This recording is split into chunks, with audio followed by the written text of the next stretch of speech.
हमारी भूमिका खत्म हो जाएगी। इसलिए इस कार्यक्रम में प्रेमचंद जी की जयंती के अवसर पे मैं आप सभी लोगों को अपनी तरफ से, अपने विभाग की तरफ से और महाविद्यालय की तरफ से स्वागत भी करता हूं और यह आश्वासन भी देता हूं एक शिक्षक होने के नाते कि यदि आपकी उपस्थिति इस महाविद्यालय के क्लास में होगी तो जो भी संभव है आपके पठन पाठन से लेकर आगे जो भी शिक्षा से जुड़ी जो समस्याएं हैं जो एक अध्यापक अपने स्तर पे हल कर सकता है, उन सभी जगह पे मैं और मेरे साथी आपके सहयोग के लिए उपस्थित हैं। तो मैं उम्मीद करता हूँ कि आप सबकी जो उपस्थिति इन दिनों दिख रही है, जो हो रही है, उसकी निरंतरता बनी रहे। आप आइए, हिंदी की क्लास लीजिए, हिंदी से जुड़ा इतिहास है, इतिहास से जुड़ा राजनीति विज्ञान है। आप आएंगी तो एक नई दुनिया आपके सामने खुलेगी। आप यदि नहीं आएंगे क्लास में तो संभव है कि आपको इन सब चीज़ों से लगेगा कि क्लास क्या होती है, गेस्ट पेपर है, एग्जाम है, ये है, वो है। हमसे पहले वाले, हमारे पड़ोस वाले तो इसी तरह पास करते हैं, लेकिन जब आप पढ़कर पास करेंगे तो आप अपने पड़ोस वालों से बेहतर स्थिति में रहेंगी, ऐसा मेरा विश्वास है।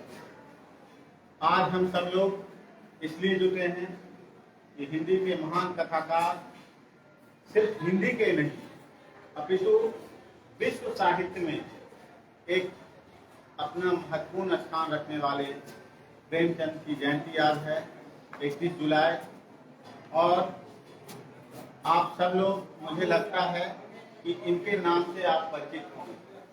यदि आप 6, 7, 8, 9, 10, 11, 12 में से गुजरे हैं तो जरूर आप प्रेमचंद के नाम को जानते हो। उनकी कहानियां, उनके उपन्यास, उनके नाटक, कहीं ना कहीं उसके नाम जो हैं, चाहे वो कफन हो, चाहे गोदान उपन्यास हो, चाहे ठाकुर का कुआं हो, ईदगाह है ना, एक में आप निश्चित उनकी कहानियों से गुजरे होंगे। तो उन कहानी, बड़े घर की बेटी, ढेर सारी कहानियां हैं, कहानी और उपन्यास। मैं विचार के बारे में नहीं कह रहा हूं कि आप लोग उनके विचारों से गुजरे हों, लेकिन जो कहानी और उपन्यास हैं उसमें भी विचार उसके अंतर, उसमें अनुस्यूत रहते हैं।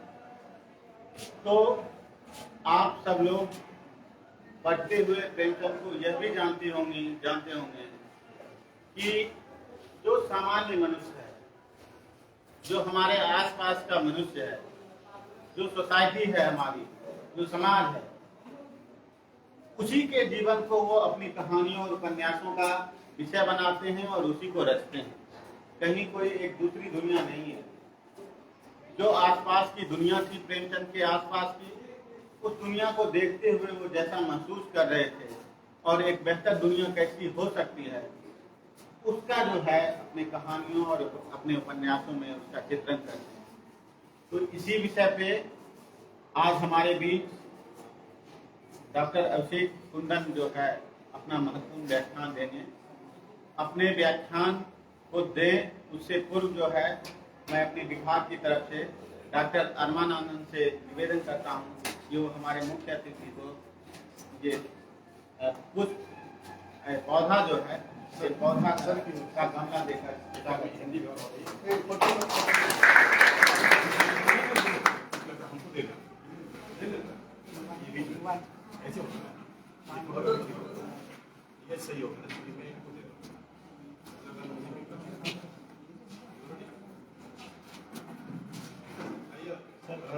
सामने से करता है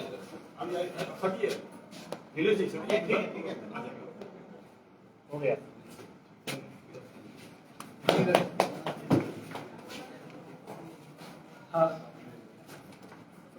अब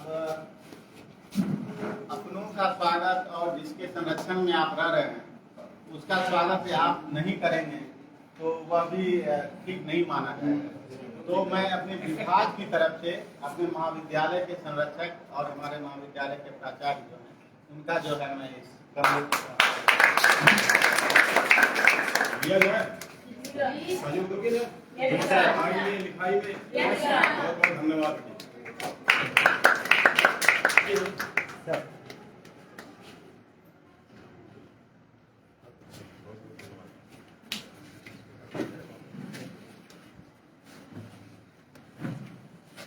मुख्य व्याख्यान से पूर्व मैं चाहता हूँ अपने विभागीय सहयोगी सर को बहुत सारे प्रशासनिक काम देखने हैं, तो सर अध्यक्षीय वक्तव्य दे रहे हैं, उसके बाद हम फिर कार्यक्रम कराएंगे।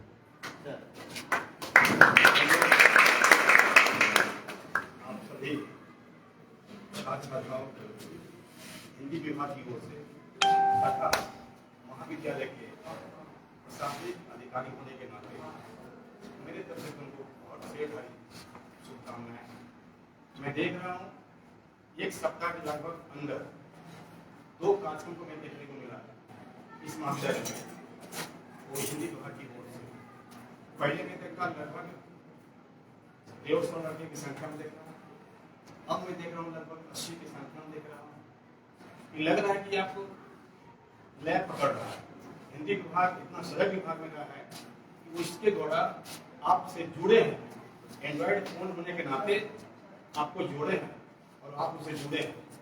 मैं चाहूँगा कि इसी प्रकार से आप हर विभाग में जुड़े, क्योंकि मैं व्यवस्था कर दिया हूँ कि सारे शिक्षकों को दिया हूँ कि अपना ऐप बनाइए और ग्रुप डालिए और जो समस्या हो छात्र हित में काम चले।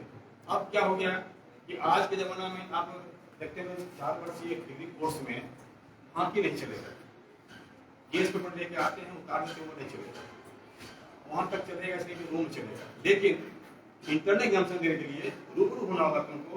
अब जैसे साइंस पढ़ने वाले व्यक्ति शिक्षकों से बहुत लगाव रखता था कि मैं प्रैक्टिकल फेल कर जाऊँ और अब है कि हर व्यक्ति को, हर छात्र को, चाहे वो आर्ट्स फैकल्टी का हो, कॉमर्स फैकल्टी का हो या साइंस फैकल्टी का हो, सभी को शिक्षकों के साथ जुड़ना होगा। अगर नहीं जुड़िएगा तो इंटरनेट एग्जामिनेशन आप फेल जाइएगा, लाख आप थ्योरी पास कर जाइएगा, इंटरनल फेल कीजिएगा तो प्रमोट आपको नहीं मिलेगा। इसलिए बहुत जरूरी हो गया शिक्षकों के साथ में छात्र को जोड़ना। मैं देख रहा हूँ कि अपने आसपास में 2 विभाग है, इसके बाद सुनते हैं कि आप इकोनॉमिक्स भी जोड़ने वाला है। तो और जो भी छात्र है जिस विषय हो सजग होकर छात्र अपना शिक्षक से बात करें, संपर्क करें और उनसे मिले सर इसके बाद क्या प्रोग्राम होना वाला है। 70% अगर एब्सेंट हो जाइएगा, अटेंडेंस नहीं बढ़ेगा, अटेंडेंस बनता कहाँ मेरा नहीं। जो शिक्षक विभागीय हमको लिख के देने कि सर अमुक लड़के, व्यक्तिगत अमुक लड़के दिए हैं, अटेंडेंस नहीं आया है, दूसरा सेंटर मैं फॉर्म भर आपको खबर दे दूंगा। अगर तुम भर भी दोगे मैं इसलिए सजग बेटा आने की जरूरत है। इतने लड़के आते हो रनिंग हो जाता है, कॉलेज में विभाग का रनिंग हो जाता है, जंग छूट जाना चाहिए लड़कों का। पहले होता था अलग बात है, आप वोट देने की रिपोर्ट आने के बाद आपको पढ़ना होगा, जोड़ना होगा। मैं पहले परिचय दे दूंगा आपका कि मेरे आप जो मुख्य वक्ता और मुख्य चीफ गेस्ट हमारे हैं, मैं छोटे भाई, मैं चूंकि मैं वहाँ भी किस तरह चुनाव 5 साल जानते हो ना, 5 साल वहाँ चुका हूँ, 5 साल एक महीना मेरे बेगूसराय और बेगूसराय डिग्री कॉलेज, 4 साल मेला कॉलेज, 1 साल 1 महीना मतलब 1.5 साल में लगभग यहाँ हूँ। उसमें बताता हूँ अच्छे विद्वानों की संख्या हुई है आजकल। जो भी लोग कमीशन आ रहे हैं लगभग वह तो बिहार से बहुत कम, अदर स्टेट ज्यादा आ रहे हैं। क्योंकि कारण क्या है, अदर स्टेट वाले पढ़ने में सजग होते हैं, तत्परता में अधिक रहती है। हम बिहार के बहुत वासी हैं, थोड़ा कम लगाव रखते हैं, पढ़े नहीं पढ़े की बात नहीं है। लेकिन जो बाहर पढ़ने जाता है, अपने बिहार में बाहर जाता है, वह भी बन के छन क्या कराता है, बीएचयू हो या जेएनयू हो, कैसे वह लगा उसके मोड़ लगाता है, लेकिन वो मोड़ देता है उसके है ना। तो मेरे माए साथ बैठे हुए जो हमारे चीफ गेस्ट हैं, ये अभिषेक कुंदन जी, इनका घर बेगूसराय जिला में है बंधुआ, लेकिन अभी दीदी को मेरे कमेंट टीचर पढ़े हैं। ये जेएनयू के छात्र थे, जेएनयू से आए डायरेक्ट इनकी नौकरी हो गई है। इनके नाम पे नाम सुने होंगे, इंडिया का बेस्ट मैं सबको मैं ज्वाइन करवा। तो इनकी योग्यता देखिए कितनी योग्यता है। सेकंड में अगर बैठिए हमारे राजकुमार बाबू, ये भी बहुत अच्छे विद्वान प्रोफेसर हमारे हिंदी का, जब से हम आए हैं इनको सुनते हैं, एक एक बात जो बोलते हैं हिंदी में लगता है कि वैसे वेट है। और सर भी आए हैं, कहाँ से आए मालूम है, बीएचयू से आए हुए, तो बिहार से पढ़ के नहीं आए हैं, बीएचयू से इनका आया हुआ है। इसके बाद नेक्स्ट में जो तुम्हारे एनआरसी कर रहे थे हमारे दिनेश सर, ये भी बेगूसराय वासी है, लेकिन इंस्टीट्यूशन कहाँ से पढ़ गए हैं, बीएससी पढ़ गए हैं, कितने से इंस्टीट्यूशन पढ़ गए हैं। और बगल बैठे हमारे हैं वो भी बेगूसराय वासी हैं, वो भी बेगूसराय वासी हैं, लेकिन कहाँ से पढ़ गए हैं, बीएससी से आए हैं आनंद जी। और मैं भी बेगूसराय से रहने वाला हूँ, मैं भी तुम्हारे साथ में जो भी अधिकारी बना हुआ, मेरा घर पढ़ रही है, मैं पढ़ा लिखा जीती वाली से, वहीं भी प्रोफेसर भी बना कमीशन से, वहीं प्रिंसिपल भी बना। सौभाग्य है, हम कहेंगे आज के दिन में प्रेमचंद की जयंती के दिन तुम एम रखो, लक्ष्य रखो, हमें कुछ करना है, तभी तुम्हारा भी नाम होगा, जिला में बाहर होगे, यहाँ रहोगे, जिला का नाम होगा, स्टेट का नाम होगा। इसलिए तुम लोग भी चाहिए कि जयंती मनाने के साथ साथ हम उस पर भी जाएं जो हमको लक्ष्य क्या होना चाहिए। इसलिए आज के युग में पढ़ने लिखने में सीधा सीधे नहीं रहा, अब टेक्निकल पढ़ाई हो गया है, एक साल पढ़ोगे तो अलग डिग्री मिल जाएगा, 2 साल पढ़ोगे तो अलग डिग्री मिलेगा, 3 साल जाओगे तो अलग डिग्री मिलेगा, फाइनल पास करो तो अलग डिग्री मिलेगा। जब पढ़ते जाओगे डिग्री आप अलग अलग हो जाएगा। सिलेबस बहुत हार्ड हो गया है, तुमको लगता है हमको कि 3 महीना बाद तुमको एग्जाम देना होगा, 3 महीना बाद ही तुमको इंटरव्यू स्टार्ट हो जाएगा, और 6 महीना में तुमको पास करना है एक सेमेस्टर, पहला 6 महीना। अगर रोज नहीं आओगे बेटा, रोज नहीं आओगे तो दूर हो जाओगे, तुमको तो थ्योरी पास कर लोगे तो पास कर लोगे, लेकिन ये पास तुमको नहीं करेंगे। जो हमारे बैठे हुए विद्वान प्रोफेसर इंटरनल में करेंगे 0, क्या मान लो 5 नंबर का हो, 8 नंबर डिवीजन मार्का है, 5 में अगर 0 दे देंगे या 1 नंबर दे देंगे तुमको क्या आगे बढ़ेगा, 5 में कम से कम 3-4 लाख तभी नंबर आएगा ना। इसलिए रोज आना होगा, इनकी बातों को मानना होगा, इनसे संपर्क करना होगा। अगर क्लास नहीं किसी को है, लड़की हो या लड़का हो, व्यक्तिगत जाके संपर्क कर सकते हो। ठीक है, क्लास कम है, यहाँ क्या कर सकते हो, बहुत इच्छा बता दे उनका है, लेकिन क्या करें, रूम नहीं है, नहीं रूम है तो सर से बात करो, व्यक्तिगत बात करो, फोन से बात करो, लेकिन विशेष पढ़ाई की बात, अन्यथा और कोई बात नहीं है, ठीक ना। आजकल मैंने हो रहा है, गड़बड़ी हो रहा है, बात करें, सर से बात करें, हिचक है, आप बेटी बात कर रहे हो, सर से बात कर रहे हो, कोई हिचक नहीं है, हिचक नहीं होना चाहिए। एंड्रॉइड फोन दिया गया इसलिए कि संपर्क करें, लेकिन अश्लील बातें नहीं होना चाहिए। सर से बात करें, शिक्षा की बात करें, कोई भी विज्ञान शिक्षक की बात करते हैं तो शिक्षा की बात करें। कोई एंड्रॉइड फोन का मतलब नहीं है कि हमको गलत लेना चाहिए, विज्ञान देते हैं। एंड्रॉइड फोन पर बहुत से शिक्षक होते हैं जो प्राप्त नहीं करके, विषय वस्तु नहीं आकर के आगे करते हैं, इसलिए उससे दूर रहना मैं ज्ञान देता हूँ कि तुम संपर्क करो, विद्वान प्रोफेसर मिलो, संपर्क में रहो। मैं इसी कहता हूँ, मैं कामना करता हूँ कि अभी से बात अच्छा रहेगा, फिर हमको लग रहा है कि पेज फिर पूरा बढ़ जाएगा, क्योंकि हिंदी भी अभी आगे बढ़ रहा है, हिंदी अभी आगे बढ़ रहा है, क्योंकि सजगता होने का ये दिखा रहा है कि हमारे शिक्षक कितना सजग है।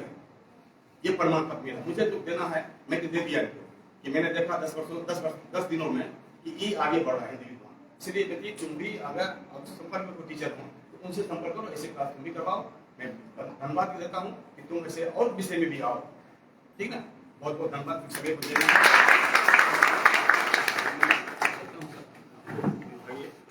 जयंती जी की मेरी तरफ से बधाई हो, उनके नमस्कार में प्रणाम करता हूँ। आज उनके कार्यक्रम है,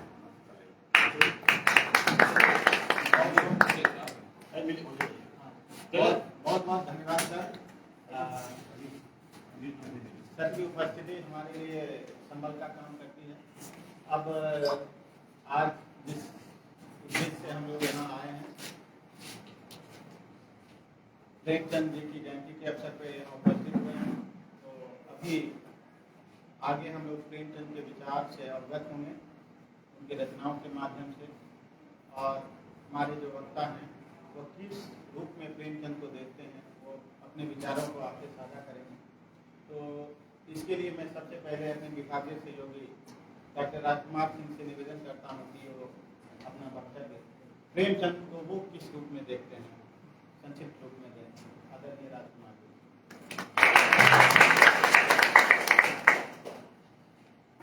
धन्यवाद नीलेश जी, हमारे बीच अभिषेक जी, अरमान जी और हमारे छात्र छात्राओं।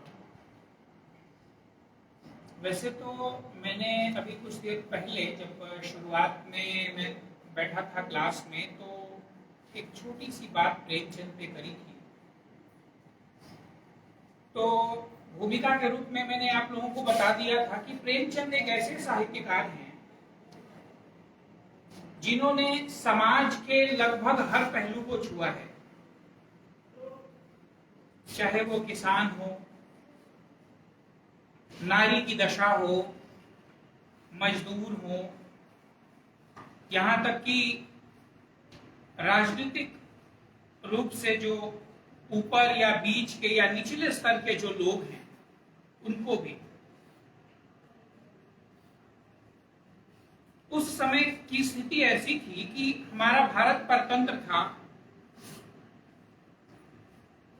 लेकिन उनके साहित्य में जो परतंत्रता के दृश्य थे उसके बावजूद, उसके बाद भी उनकी रचना कितनी कालजयी है कि आज भी हम उसे पढ़ते हैं। आज भी किसान आत्महत्या करते हैं कर्ज के बोझ तले दब करके। आज भी नारी की दशा कोई अच्छी नहीं है। यहीं पे मुझे खबर मिली कि बहुत सारे लोग हैं जो यहाँ अपने घर से लोगों को भेजना नहीं चाहते हैं लड़कियों को पढ़ने के लिए। तो अभी भी कमोवेश धीरे धीरे, उसकी गति बहुत धीमी है, हम आगे बढ़ रहे हैं। तो जब तक ये स्थितियां रहेंगी कर्ज की या दीन दशा की, चाहे वो किसान की हो, नारी की हो, जिस किसी की भी हो। मैंने जिक्र किया था रंगभूमि में सूरदास का, यानी मेरे जैसे लोग जिसको प्रेमचंद कहते हैं कि इनका बना बनाया काम है भीख मांगना। यानी अंधे हो गए अगर, तो एक बना बनाया काम है भीख मांगना, और बना बनाया नाम होता है सूरदास। तो प्रेमचंद के साहित्य, मुझे नहीं लगता है कि कोई ऐसा पहलू है जो अनछुआ रह गया होगा। बाकी आगे अभिषेक जी आपसे बात करेंगे, तो आप इन्हें सुनिए और विचार कीजिए। मैंने उपन्यासों और कहानियों के विषय में आपसे कहा भी था कि उनको थोड़ा पढ़िए और समझिए कि प्रेमचंद की रचना क्यों कालजयी है। कालजयी का मतलब हर समय के लिए प्रासंगिक। तो मैं बहुत ज्यादा वक्त न लेते हुए धन्यवाद देता हूं। बहुत बहुत धन्यवाद राजकुमार जी। अब इस कार्यक्रम के मुख्य वक्ता की ओर हम लोग जा रहे हैं। आदरणीय अभिषेक कुंदन जी से मैं अनुरोध करता हूं कि प्रेमचंद के ऊपर अपने विचारों को हम सबके बीच साझा करें। आदरणीय अभिषेक कुंदन जी।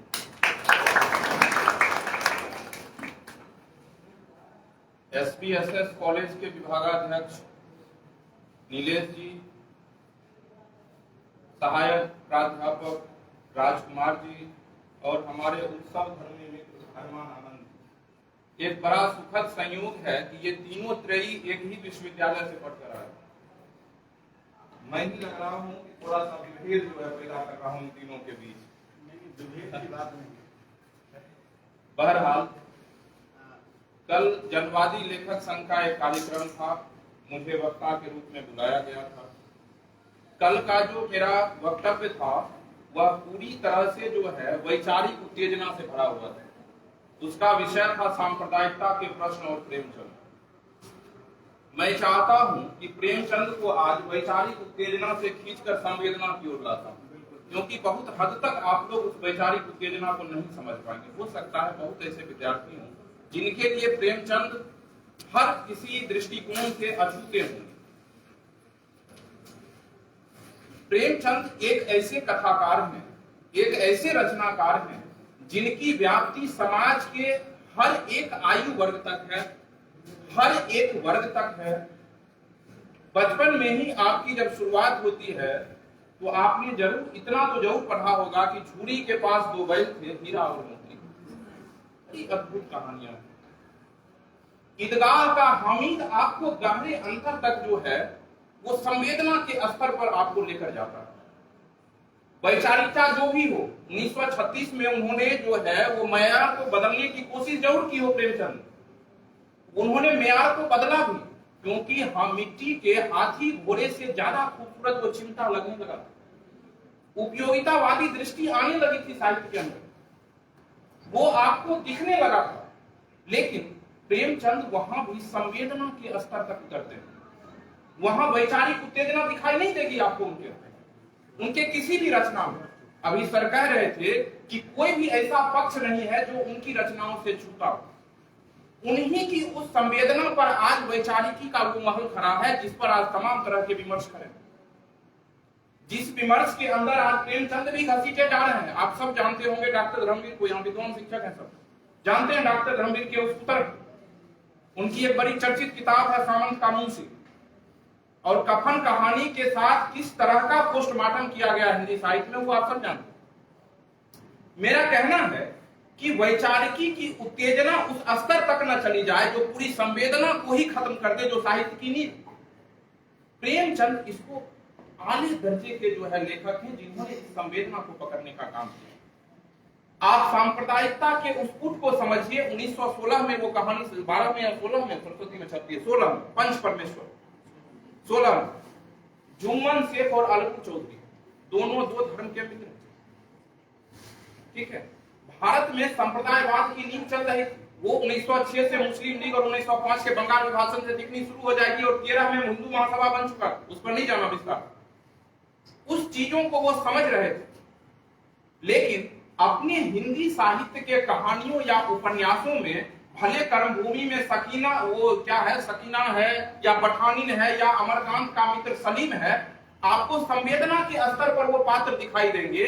लेकिन अगर उनको उस संस्कृति और सांप्रदायिकता पर वार करना होता है तो वो उसके लिए वो लेख को चुनते हैं। जो 15 जनवरी 1934 में उनका लेख छपता है सांप्रदायिकता और संस्कृति, उनके लेखनी में वो उत्तेजना नहीं दिखाई देती है जो उनके निबंधों में, आलेखों में और उनके संपादकीय में दिखाई देती है। उसका क्षेत्र वो अलग रखते हैं। वो चाहते हैं कि संवेदना के स्तर पर जिस संवेदना को लेकर लोक में जा रहे हैं वो, क्योंकि वो लोक के लेखक, वो शमशेर की तरह कवियों के कवि नहीं थे, वो नागार्जुन की भांति के लोग थे जो स्टेशन पर चलते हुए भी चाह रहे थे कि आम जनता से वो जुड़े अपने साहित्य के साथ। मैं साहित्य के साथ उनके कुछ निजी जीवन के पहलुओं को भी रखूंगा जो आपके लिए बड़ा वो आकर्षक होगा और बड़ा अच्छा भी लगेगा सुनकर। उनके जीवन की 3 इच्छाएं थी, आप लोगों को हंसी आएंगी। हमारे एक शिक्षक हुआ करते थे केदारनाथ सिंह, आप सब परिचित होंगे उनसे। कभी कभी चलते चलते कुछ किस्सा सुनाया करते थे उन दिनों। तो प्रेमचंद की 3 इच्छाएं थी। पहली इच्छा थी कि वो एक ऐसी रचनाएं रचें जो देश की आजादी के काम आ सके, पहली इच्छा। दूसरी इच्छा थी कि उनकी संतति, उनके पुत्र संतान ऐसे हों जो इस देश के निर्माण में, देश को आगे बढ़ाने में सहयोग दे सके। और तीसरी इच्छा यह थी उनकी कि उनको 2 जून की दाल रोटी नसीब हो लेकिन घी जरूर मिले। इस घी से जुड़ी एक कहानी बड़ी फेमस है। सरस्वती प्रेस उन दिनों बड़े जो है वो घाटे में चल रहा। वो अपने छोटे भाई महताब राय के यहाँ रहा करते थे। महताब राय के यहाँ रहा करते थे। एक दिन कहीं जो है महताब राय एक दिन के लिए कहीं बाहर काम से चले गए। उनकी पत्नी ने उनको खाना दिया और उसमें घी नहीं। अगले दिन जब लौट कर आए तो पता चला कि बोरिया बिस्तर समेट रहे हैं, किताब कॉपी, और जा रहे हैं अपने घर, भाई यहाँ नहीं रहे। परेशान हो गए महताब राय। पूछा ऐसा क्या हो गया? भैया का हाथ पैर पकड़ने लगे। बोले सब बात तो ठीक है लेकिन तुम्हारी पत्नी ने मेरी बड़ी अवमानना की, रात के खाने में घी नहीं था। अब बताइए, तो बड़ी फजीहत हुई। जीव से बड़े चटोरे व्यक्ति थे, आपने पढ़ा होगा वो प्रेमचंद धन में शिवरानी देवी। कहीं से भी लौटते तो सड़क किनारे मूंग दाल की पकौड़ी रोज लेकर आते थे, कहीं दिख जाए। बड़े चटोरे जीव के। और अमूमन साहित्यकारों के साथ ऐसा होता है, उनकी कई चीजें होती हैं। आप रेणु को भी देख लीजिए, बेचारे पेप्टिक अल्सर से मर गए लेकिन खाना पीना नहीं बंद किया अंतिम समय तक। तो जीव के बड़े चटोरे थे। लेकिन जनता के नब्ज को पकड़ने वाला लेखक जो उनकी ही समस्याओं के बीच से पैदा हुआ था, जिसको ग्रामसी ने ऑर्गेनिक इंटेलेक्चुअल कहा, वो आवियविक बुद्धिजीवी थे। और ऐसा नहीं था कि उस समय मध्य वर्ग के लेखक नहीं थे समाज में जो संभ्रांत किस्म के लेखक माने जाते थे। उसी दौर में इलाहाबाद में एक लेखक सक्रिया के नाम था जैनेन्द्र, आप सब जानते थे, और मध्य वर्ग के लेखक माने जाते थे। लेकिन तब भी जब बड़े बड़े समारोहों में मध्य वर्गीय लेखकों और संभ्रांत लेखकों की धूम थी, तब प्रेमचंद कहते थे कि साधारण को पहचानो, उनकी सूक्ति थी। और हिंदी में आप देखेंगे कि रचनाओं के माध्यम से मध्यकाल में तुलसीदास के बाद सबसे बड़े लेखक हैं जिन्होंने अपनी रचनाओं में सूक्ति का प्रयोग किया। और प्रेमचंद की जीवंतता का यह सबसे बड़ा प्रमाण है कि आज भी जनता जो है अपने दुर्गति के भी समय में उनके बीच से एक सुक्ति ढूंढ लाती, या तो तुलसीदास की कोई पंक्ति दोहरा ले या प्रेमचंद का कोट आ जाए। खूब आप लोग देखते हैं। तो कालजयी जो रचनाकार होता है वो संवेदना से कालजयी होता है। तुलसीदास की रामकथा कई भाषाओं में, पूरे विश्व के लोग रामकथा को जान रहे हैं, लेकिन तुलसीदास जब मित्रता का वर्णन करते हुए कहते हैं कि जेन मित्र दुख हो ही दुखारी तीन ही लोकत पातक भार सुत बितनारी भवन परिवारा हूं ही जानी जग बारह हंकारा अस विचार ही जागम ताता मिले जगत सहोदर भ्राता। यह जो संवेदना भाई भाई के बीच हो, पति पत्नी के बीच का संबंध है, यही संवेदना लेखक को 100 साल 500 साल 700 साल बाद भी कालजयी करती है, क्योंकि समकालीन प्रश्नों से टकराते हुए वो मानवीय संवेदना से जुड़ता है। यही स्थिति प्रेमचंद के साथ। उनकी रचनाओं में आपको दलित भी दिखाई देंगे, महिलाएं भी हैं। हर स्तर पर जिन किसी पर आज आप वैचारिकी के लिए जाने जाते हैं, जो आपके यहाँ आज विचार का प्रमुख केंद्र बना हुआ है, जो विमर्श के रूप में आपके यहाँ उपस्थित है, वो सारी चीजें आपको दिखाई देंगी। लेकिन अब ये अंतर को समझिए कि प्रेमचंद जो है वैचारिकी उत्तेजना के रूप में, अब उनकी तुलना आप संजीव से नहीं कर सकते, उनकी तुलना रणेंद्र से नहीं कर सकते। उन्होंने उस समय में हिंदी उपन्यास को आधार प्रदान किया जिस समय में हिंदी उपन्यास जासूसी और अय्यारी में घूम रहा था, आप सब जानते हैं। और जासूसी और तिलस्मी उपन्यास खुद पढ़ने के बड़े शौकीन थे। तमाकू पी कर एक मित्र से दोस्ती हुई थी और साथ साथ वह किताब की दुकान पर वही पढ़ते थे। लेकिन लेखनी को क्या हथियार बनाया? लेखनी के लिए यथार्थ को, आदर्श को हथियार बनाया। चाहते तो किशोरीलाल गोस्वामी हो सकते थे, गोपाल राम गामरी हो सकते थे, देवकी नंदन खत्री भी हो जाते, लेकिन प्रेमचंद ने जो रास्ता अपनाया, वही रास्ता, वही जनता की संवेदना जो है प्रेमचंद को आज भी जीवित रखती है समाज के अंदर। कई ऐसी रचनाएं हैं, आपको कई तरह के विमर्श उनके यहां दिखाई देंगे आपको। लेकिन जो चीजें मैं कह रहा हूं कि आप खूब उनको ढूंढ लीजिए और उनकी रचनाओं का एक विकास क्रम आपको दिखाई देगा।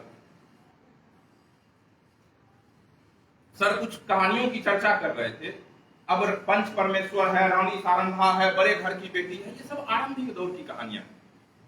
जैसे जैसे भारतीय राजनीतिक व्यवस्था बदलती है, औपनिवेशिक भारत में जिन जिन विचारधाराओं का प्रसार प्रसार होता है, प्रेमचंद के साहित्य पर वो चीजें आपको दिखाई देने लगी। सबसे पहले समाज सुधार की संस्थाएं, आर्य समाज, ब्रह्म समाज, ये सारे कार्यरत थे। तो उनके यहाँ आदर्श की स्थिति दिखाई देगी, नैतिकता का आग्रह दिखाई देगा, हृदय परिवर्तन की अपार कोशिश आपको दिखाई देगी कहानियों में। ये क्या है? नमक का दरोगा। आप देख रहे हैं अलगू चौधरी और जुम्मन शेख जो है वो क्या है? न्याय व्यवस्था को ऊपर करके जब वो आसन पर बैठता है तो नैतिकता प्रबल हो जाती। तो शुरुआत की जब आप कहानियां देखेंगे और उनके बाद की कहानियां आप देखेंगे तो कहानियां और उपन्यास निरंतर विस्तार पाते हैं। ये चीजें आपको रेणु के यहाँ नहीं दिखाई देंगी। एक ही उपन्यास लेकर महिला आंचल आए और ऐसे चमत्कृत हुए कि बाद के सारे उपन्यास फीके पड़े। प्रेमचंद सामाजिक और उस समय के औपनिवेशिक भारत के बदलते हुए तस्वीर को पेश कर रहे थे। चाहे अवध के किसान आंदोलन से उनका उपन्यास जुड़ता है, जैसे ही ये समाज सुधार की संस्थाओं के बाद गांधी का पदार्पण होता है, उनकी रचनाओं में आपको गांधीवाद नजर आने लगेगा। गांधी का पूरा दबाव आपको दिखाई देने लगेगा और सेवा सदन की अंतिम परिणति कहां होती है? तो सेवा सदन की स्थापना हो जाती है। कोई पात्र नैतिकता का इतना आग्रह लिए हुए होता है कि अंततः गोमती में कूद जाता है। प्रेमचंद उपन्यास को विस्तार खूब देते हैं। उनका उपन्यासिक वितान जो है वो बड़ा लंबा चौड़ा, लेकिन जब बंद करने लगते हैं तो बड़ी भगदड़ की स्थिति आपको दिखाई देगी। हो सकता है, लेकिन प्रेमचंद को आप औपन्यासिक कला के दृष्टिकोण से परखने के अलावा उनको आप उस रूप में आप देखेंगे कि आज जितने भी उपन्यास खड़े हैं वो सब प्रेमचंद के ही कंधे पर खड़े हैं, चाहे आपके रेणु हो या उसके बाद के और भी लेखक। प्रेमचंद ने एक रास्ता बनाया, एक मार्ग बनाया जो आने वाले साहित्यकारों के लिए बड़ा सुगम हो। और उस दौर में और विश्व की ऐसी क्लासिक रचनाएं आ रही थी, और प्रेमचंद के दौर में आप विश्व के 10 साहित्यकारों की सूची बनाइए तो आपको मैक्सिम गोर्की जरूर दिखेंगे और भारत में प्रेमचंद जरूर दिखेंगे। प्रेमचंद गोर्की से बड़े प्रभावित थे। गोर्की का मतलब समझते हैं आपको क्या होता है? मैक्सिम ने अपने नाम के साथ गोरकी इसलिए लगाया था क्योंकि गोरकी का तिक्त होता है कड़वा।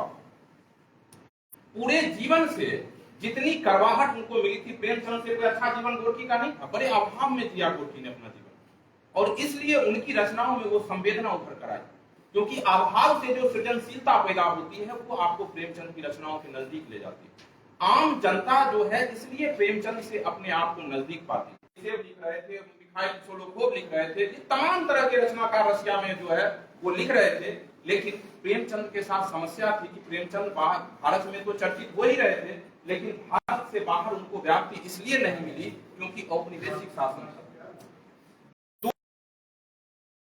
रात के अंधेरे में बैलगाड़ी से 40 मील दूर अपनी रचनाओं को लेकर जाता है, सुप्रिंटेंडेंट से माफी मांगता है, सारी प्रति जलवाता है, और आगे ऐसा न करने की जो है वो पूरी जो है बॉन्ड भर के आता है। आप सोचिए कि उस आदमी को उस औपनिवेशिक शासन में वैश्विक ख्याति मिले, इस पर अपनी सेना में बताया था।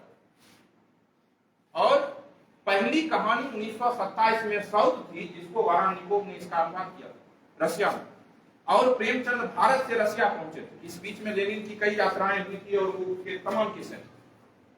तो ये जितने भी भारतीय रचनाकार थे, ये सिर्फ और सिर्फ आपको लगता है कि भारतीय जीवन के चितेरे थे, ऐसा नहीं। वैश्विक साहित्य से भी इनका गहरा लगाव है। आज के दौर में जब सोशल मीडिया का जमाना है, हम आप वैश्विक साहित्य से उतना परिचित नहीं है जितना ये लोग उस जमाने में एक दूसरे से परिचित। आपको याद होगा सहरसा में बड़े लेखक हुए राजकमल चौधरी, उनका एक चर्चित उपन्यास है मछली मरी। 5 साल तक प्रकाशन के लिए जो है वो तड़पता रहा उपन्यास, और 5 साल बाद राजकमल ने छापा, क्योंकि बड़ा विरोध होता उसका। समलैंगिक संबंधों पर लिखा गया पहला उपन्यास मछली मरी। आदमी ने उस दौर में वो एलिन गिन्सबर्ग से प्रभावित थे, और अमेरिका से जब वो व्यक्ति कलकत्ता आया तो उससे मिलने गए। देखिए आपस में जो ये वैश्विक संस्कृति जो पैदा हो रही थी साहित्य की, उससे इन लोगों का कैसा जुड़ाव कर रहे थे। उसी समय उपन्यास है far from the madding crowd, कोलाहल से दूर, हिंदी में राजकमल ने छापा है, आप पढ़ सकते हैं, तो भी छापा। आप उसको देखिए, एक ही दौर के सारे लेखक हैं। आपको प्रेमचंद के उपन्यासों में अन्ना कैरेनिना के सूत्र दिखाई देंगे, कई तरह की चीजें। सारी विश्व साहित्य एक साथ एक दूसरे से अनुस्यूत होता हुआ दिखाई देता है, और वो जब भारतीय संस्कृति के साथ उसको लेकर के प्रेमचंद आते हैं तो जनता में एक व्यापक स्वीकृति मिलती है। और इतने सालों बाद भी प्रेमचंद आपको, जब किसान जीवन की जैसा अभी सर कह रहे थे कि आज किसान आंदोलन जब होता है तो आपको उसकी अनुभूति प्रेमचंद के साहित्य में दिखाई देती है। विगत 20 सालों में 2.5 लाख से अधिक किसानों ने आत्महत्या की, सर्वाधिक विदर्भ में किसानों ने हत्या की। और हिंदी साहित्य में मैं धन्यवाद देना चाहता हूं पंकज सुबीर को, जिन्होंने पहली बार अकाल में उत्सव, एकमात्र उपन्यास जो है पंकज सुबीर का आया है किसान आत्महत्या, अकाल में उत्सव। तो आपको दिखेगा कि प्रेमचंद ने जो रेखा खींच दी थी वो आज के दौर में भी कहीं ना कहीं मानसिक रूप से आपको झकझोर रही है। आप जब आप गोदान को पढ़ेंगे तो आपको लगेगा कि हर रोज जो है वो क्या नाम है उसके होरी के बेटे का, गोबर। तो ये किसान से मजदूर होने की परंपरा, हर साल आपके देश में लगभग 30% जो है किसान मजदूर होने को विवश है। आपके जीडीपी का 14% भी अब खेती से नहीं आता, आप जान लीजिए। 56% सर्विस सेक्टर से आता है। धीरे धीरे इस देश की व्यवस्था में कृषि का कोई योगदान नहीं। उससे अधिक मजदूरी और जो गोदान मर्जाद की समस्या है वो बहुत अधिक समस्या आज किसानों के साथ भी। बहुत ऐसे किसान मर्जाद के कारण अपने आप को मजदूर न हो पाने की स्थिति में विवश, क्योंकि उनके साथ मर्यादा की समस्या है कि समाज क्या करे, जबकि उनकी हालत मजदूरों से भी बदतर है। हर रोज आप देखेंगे कि देश के अंदर जब उनको मूल्य से कम किसानों को मिलता है, किसान आप देखेंगे कि ट्रक का ट्रक टमाटर सड़कों पर फेंक देता है, दूध बहा देता है। जब उनको अपने कीमत का मूल्य नहीं मिलता है, जिनके लिए हर एक चीजें ऑब्जेक्ट है पूंजीवादी संस्कृति में, हर एक चीज मुनाफा है, ऐसे समय में आपको प्रेमचंद अब भी याद आए। क्योंकि प्रेमचंद ने तब भी कहा था कि सांप्रदायिकता से आगे अब अर्थतंत्र का युग, और सारी चीजें इसी अर्थतंत्र से पैदा होंगी, इसकी समस्या को वो समझ रहे थे। और कई तरीके से ये चीजें जो हैं प्रेमचंद के यहाँ आपको दिखाई देंगी। क्योंकि अब समय बहुत कम है, 12 बजे तक का ही जो है हमारी बातें थी, क्योंकि हमें जा करके इन लोगों का रिजल्ट भी बनाना है। मैडम वहाँ इंतजार में है, समय बहुत कम है। किसी दिन अगर सर ने बुलाया अलग से आपकी कक्षा में हम आएंगे, लंबी बातचीत होगी इस पर। लेकिन जब तक ये सारी समस्याएं समाज के अंदर, चाहे सांप्रदायिकता की हो, स्त्रियों की हो, दलितों की हो, किसानों की हो, ये समस्याएं समाज में रहेंगी। प्रेमचंद की रचनाएं हमें आलोड़ित करती रहेंगी। बहुत बहुत धन्यवाद। बहुत बहुत धन्यवाद अभिषेक कुंदन जी को। आप सबने सुना कि प्रेमचंद की कहानी, उनके उपन्यास और उसका जो वैश्विक परिप्रेक्ष्य है, हमारा जो भारतीय साहित्य है वह विश्व साहित्य से कैसे जुड़ता है, बिल्कुल सहज और सरल भाषा में आप सबके सामने अभिषेक जी ने रखा। अभिषेक जी का जो ज्ञान है, खास करके वैचारिक लेखन पे, हिंदी के वैचारिक लेखन पे, उसके लिए हमें अलग से एक बार नहीं कई बार उन्हें सुनना पड़ेगा। ये आज के भाषण से आप सब लोगों ने महसूस किया होगा। वो हमारे एक सामान्य बुलावे पर आए यहाँ और बेहद महत्वपूर्ण व्याख्यान प्रेमचंद जयंती पर उन्होंने दिया। इसके लिए मैं अपनी तरफ से उन्हें धन्यवाद ज्ञापन करता हूँ। इस कार्यक्रम के धन्यवाद ज्ञापन के लिए और प्रेमचंद के अपने जो मत हैं उस मत को साझा करने के लिए मैं विभागीय सहयोगी डॉक्टर अरमान आनंद से निवेदन करता हूँ कि वो धन्यवाद ज्ञापन के साथ अपने मत को प्रकट करें। और इससे पहले इतिहास विभाग की जो अध्यक्ष हैं डॉक्टर राजू कुमारी का मैं इस कार्यक्रम में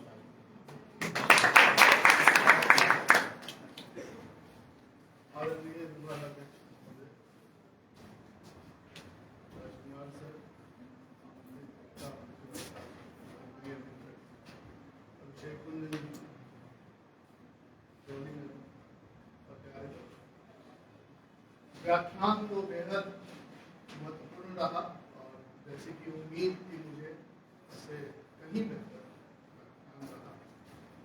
समय थोड़ा कम है, इसलिए इनको जाना भी है, विभागीय काम है और भी दबाव है। शिक्षकों की संख्या कम है, वर्कलोड बहुत ज़्यादा है, इस वजह से थोड़ा कम समय दे पाए। और हमारी भी समस्या यह रही कि 11 से 12 का जो समय हमें आवंटित किया था उसमें अपने महाविद्यालय की मुख्य समस्याओं में घिरे रहे। फिलहाल इस बात पर बात करने के लिए हम लोग इकट्ठा हुए हैं, प्रेमचंद जयंती। मैंने इधर 1-2 वर्षों से काम करना शुरू किया है कि जो जब भी प्रेमचंद जयंती या किन्हीं की जयंती होती है तो उनकी उन रचनाओं को मैं पढ़ता हूँ और उनमें कुछ ढूंढने की कोशिश करता हूँ। इस पर बात कम हो रही है, संस्कृति पर बात हो रही है, ढांचागत पर बात हो रही है, कफन पर बात हो रही है, वैचारिक बातें तो हो ही रही है, उनके निबंधों पर बात हो रही है। आज मैंने 2 कहानियां पढ़ी सुबह से, मुक्ति मार्ग और दूध के दाग। अब मैंने उसमें बहुत दिलचस्प बात देखी और इन्हीं 2 कहानियों पर मैं अपनी बात रखते हुए, समय भी कम है, अपनी बात जो सारी बातें कहनी थी वो सारी बातें हो चुकी हैं, तो इसमें कुछ अलग नहीं कहने की जरूरत। जो एक किसान के मजदूर बनने की कहानी है उसकी रात में, वही कहानी मुक्ति मार्ग,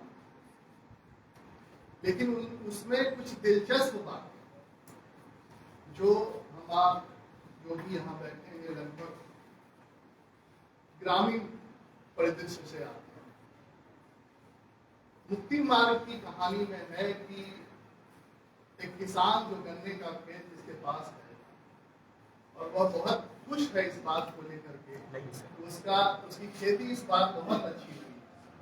उसकी रात को याद कीजिए, जब वो पूरा खेत गुजरता है सिर्फ इसलिए खुश होता है कि ठंड की रात में मुझे बाहर नहीं रहना पड़ेगा और भले ही मुझे मेरा मजदूर हो जाना स्वीकार है। तब तक दिमाग की कंडीशनिंग हो गई है किसके प्रति, औद्योगिक सभ्यता के, और कृषि सभ्यता को हम उस रूप में स्वीकार नहीं करने लगे या उससे पीछा छुड़ाने की तमाम कोशिशें करते हैं। उससे कुछ पहले की कहानी है। उसमें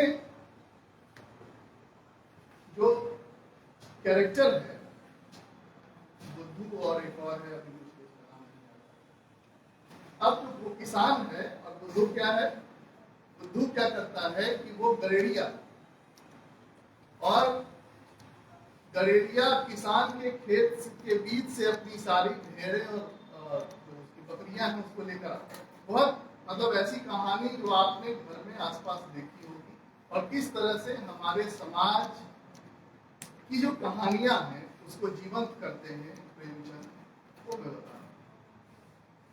अब मेड़ से ला रहा है तो वो कह रहा है किसान कि ऐसा है कि तुम अपनी बकरियां मेड़ से मत लाओ, अगर वो आएंगी तो मेरा फसल चलेंगी, वो खराब हो जाएगा, ऐसा मत करो, और बीचों बीच मत लाओ, तुम दूसरे रास्ते से होकर आओ। वो कहता है कि इसके लिए मुझे 1 मील की यात्रा तय करनी पड़ेगी, मैं बीचों बीच ले आता।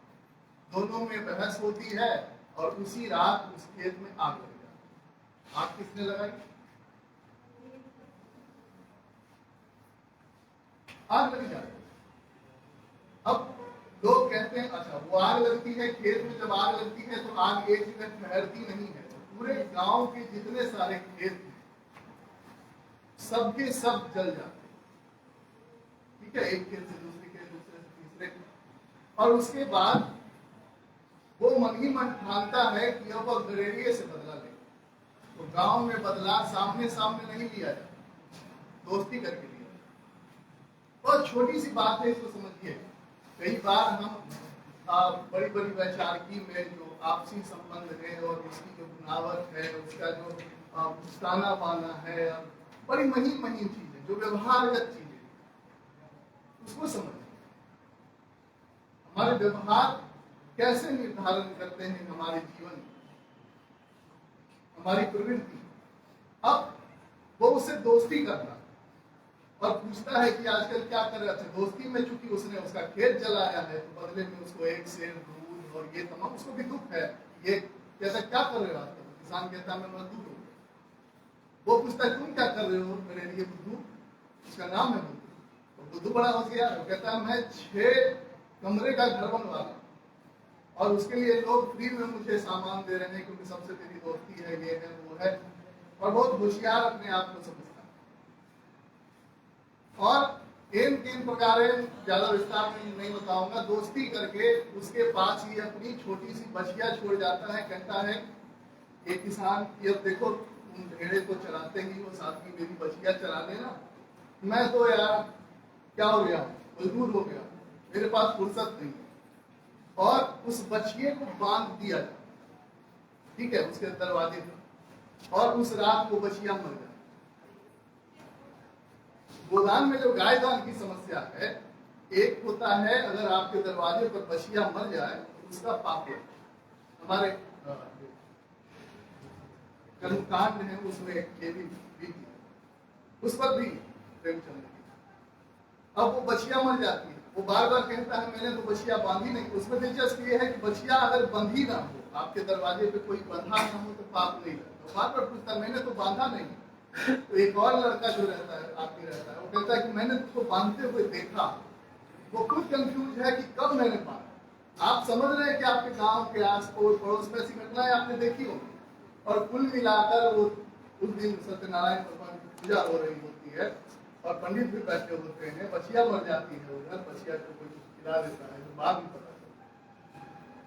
अब उस पर गौ हत्या का पाप लगता है तो उसको 2 महीने भिक्षाटन, उसके बाद गायदान और तमाम चीजों की उस पर दंड लगाया जाता है। जिसको भुगतते भुगतते वो जो साहूकार बनने वाला, उसको किसान कहता है तो साहूकार बन जाओ।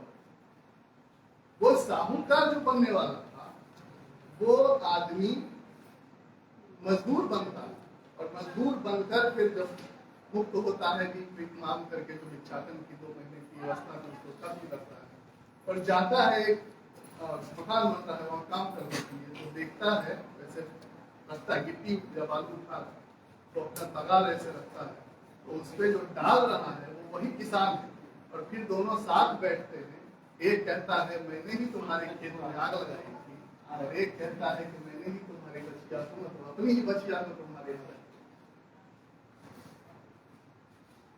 इस संवेदना के इस स्तर को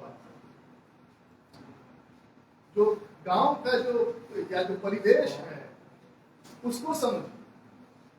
जो तुलसीदास की चर्चा हमारे मित्र ने की, तुलसीदास क्या कहते हैं, बार बार कहते हैं तुलसीदास हमारे संबंधों का निर्धारण करते हैं कि किसका किसके साथ कैसा संबंध हो, भाई का भाई के साथ कैसा हो, भाई का देवर का भाभी के साथ कैसा हो, शत्रु के साथ कैसा हो, मित्र यही नहीं मित्र का मित्र, शत्रु का शत्रु के साथ कैसा हो, ये क्या कहते हैं ससुर का दामाद के साथ कैसा हो या बहू के साथ कैसा हो, सारे संबंधों का निर्धारण। लेकिन वो संबंध हमारे समाज में कैसे हैं देखना है। बड़े भाई साहब, बड़े घर की बेटी, या तमाम चीजें, तमाम कहानियां या उनके उपन्यास आप पढ़िए। मित्र कह रहे थे कि उन्हें कैसे पुत्र की इच्छा थी जो स्वतंत्रता संग्राम, आप वरदान जो उनका उपन्यास है, उस वरदान उपन्यास में ऐसे ही पुत्र की कामना की गई, वरदान मांगा गया है जो स्वतंत्रता संग्राम में, लेकिन तो स्वतंत्रता संग्राम के काम नहीं आता, वो आगे चलकर प्रेम और समाज परिवर्तन में प्रवृत्त हो जाता है। प्रेमचंद का जो राष्ट्रवाद है वह सीमा पर जाकर खत्म नहीं है, वो सिर्फ अंग्रेजों से मुक्ति नहीं मांगता, वह समाज में परिवर्तन का काम है, वह समाज में परिवर्तन चाहता है। अब जो दूसरी कहानी है उसको बहुत छोटे स्तर पर मैं खत्म करूंगा। दूध का कर्ज। एक भंगी स्त्री एक सेठ के बड़े आदमी के यहाँ, सवर्ण के यहाँ, उसके बच्चे को दूध पिलाता और उस कहानी की शुरुआत को लीजिए और कफन कहानी की शुरुआत करिए। अंदर में स्त्री, कफन में भी शुरुआत में देखते हैं कि अंदर में एक स्त्री प्रसव पीड़ा से ग्रसित है और करा रही है, वहां भी एक स्त्री प्रसव पीड़ा से ग्रसित है और करा रही है। शुरुआत ऐसे दूध के दाम, और बाहर जो बैठा हुआ पुरुष है अगर उसका सिर्फ अंतर पता करें तो हमें दो वर्गों का अंतर पता चलेगा कि निम्न वर्ग कैसा है और मध्य या उच्च मध्य वर्ग कैसा है। जो निम्न वर्ग का है वो एक आलू के फेर में है, बाप बेटा, आलू कौन खा जाए, बाप खा जाए या बेटा खा जाए, जो हटा दूसरा आलू गायब कर देगा। और फिर आलू कैसे खाता है, जल रहा है, पूरा मुंह जल रहा है, आंखें बाहर आ रही है और आलू निगल रहा है। भूख और दूध के दाम में बाप बेटे बाहर बैठ के पड़ोसी को बुला करके ये समझा रहे हैं कि अगर इस स्त्री को मैं ले गया डॉक्टर के यहाँ दिखाने तो बहुत खर्च है, अंग्रेजी हॉस्पिटल नहीं ले जा सकते। हालांकि वो स्त्री उसमें उसका देहांत हो जाता है कफन में और यहाँ वो बच जाती है, लेकिन लगभग वही प्रसव पीड़ा है। और ये बैठ करके आपस में विचार कर रहे हैं और बता रहे हैं आस पड़ोस के लोगों को। आपने देखा है ना कि लोग अपने माँ बाप को नहीं डॉक्टर के यहाँ ले जाते हैं, फिर आस पड़ोस को बताते हैं कि मैंने बहुत किया, डॉक्टर ने मना कर दिया, कहा कुछ हो नहीं सकता, सेवा कीजिए। ये कोई ऐसी चीज नहीं है जो आपने कभी देखी ना। और फिर वो बाद में जाकर के भंगी स्त्री मर जाती है जिसने उस बड़े आदमी और कुछ कुल के बेटे को दूध पिलाया था और उसका प्लेग में वो स्त्री मर जाती है, उस लड़के के भंगी पिता मर जाते हैं और उस बच्चे को बाद में मारा पीटा जाता है उसी के द्वारा, उसी लड़के के द्वारा जिसने दूध पिया था उसकी मां। और अंत में जाकर वो लड़का कहता है यही दूध का दाम है जो मुझे मिल रहा है। लोग कहते हैं कि दूध का कल गदा नहीं होता, और मुझे दूध का दाम ये मिल रहा है कि मेरी माँ का दूध पिया हुआ लड़का भी मुझे पीटता है और उसकी माँ भी मुझे पीटती है, उसके परिवार के लोग भी मुझे गाली। छोटे छोटे संबंधों के कारण, छोटी छोटी संवेदनाओं के कारण। फिलहाल हमारी आपकी बातचीत अच्छी रही, आपने हमें सुना, आप आए, चाहे अटेंडेंस के लोग में आए, ज्ञान के लोग में आए, निश्चय ही आपको बहुत कुछ मिला होगा। आप अगर आते रहेंगे तो निश्चय ही आप में परिवर्तन होगा, बेहतर इंसान बनेंगे, इसकी तो गारंटी है हम लोगों की तरफ से। ठीक है, फिलहाल आप आए, बहुत बहुत धन्यवाद। हमारे मुख्य वक्ता आए, उन्होंने समय दिया, उन्हें बहुत बहुत धन्यवाद। प्राचार्य महोदय ने हमें इसके आयोजन करने की अनुमति दी, बहुत बहुत धन्यवाद। और इस कार्यक्रम के पीछे जो राजकुमार जी और हमारे जो बहुत बहुत धन्यवाद।